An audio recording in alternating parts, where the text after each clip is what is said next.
சமீபத்தில் சொகுசு காரின் ஆட்டோ பார்க்கிங் சிஸ்டத்தை சோதனை செய்தபோது திடீரென பின்னோக்கி நகர்ந்த கார் ஏறி இறங்கியதில் அதன் உரிமையாளர் உயிரிழந்தது அதிர்ச்சியை ஏற்படுத்தியிருக்கிறது.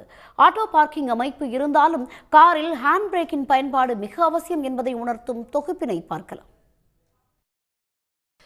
திருப்பூர் மாவட்டம் அவிநாசியை அடுத்த ராயபாளையத்தை சேர்ந்த செந்தில் என்பவர் சமீபத்தில் சொகுசு கார் ஒன்றை வாங்கியிருந்தார். கடந்த 14ஆம் தேதி காரின் ஆட்டோ பார்க்கிங் அமைப்பு குறித்து தனது நண்பர்களுக்கு அவர் செயல்முறை விளக்கம் அளித்துக் கொண்டிருந்தார்.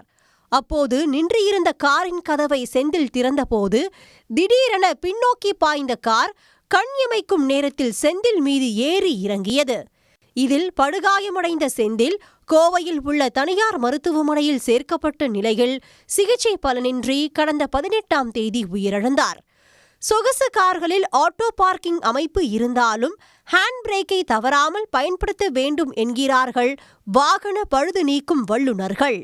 ஆட்டோ பார்க்கிங்கில் கம்பல்சரி இப்போ மேட்டில் நிப்பாட்டினாலும் சமமாக நிப்பாட்டினாலும் பார்க்கிங்னு ஒரு சிஸ்டம் கொடுத்துருப்போம். அந்த பார்க்கிங்கையும் கம்பல்சரி பார்க்கிங்கில் போடணும். ஒன்று. ரெண்டாவது ஹேண்ட் பிரேக் எடுத்து விடணும். இதுதான் ப்ரொசீஜர்.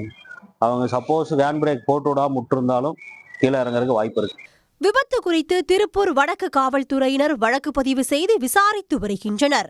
நவீன ஆட்டோ பார்க்கிங் சிஸ்டத்தை சோதனை செய்யும் முயற்சியில் இளைஞர் உயிரிழந்த நிலையில் சரிவான இடங்களில் காரை நிறுத்தும் போது ஆட்டோ பார்க்கிங் அமைப்பு இருந்தாலும் ஹேண்ட் பிரேக்கின் பயன்பாடு மிக அவசியம் என்பதே நிதர்சனம் என்கிறார்கள் வாகன தொழில்நுட்ப நிபுணர்கள்.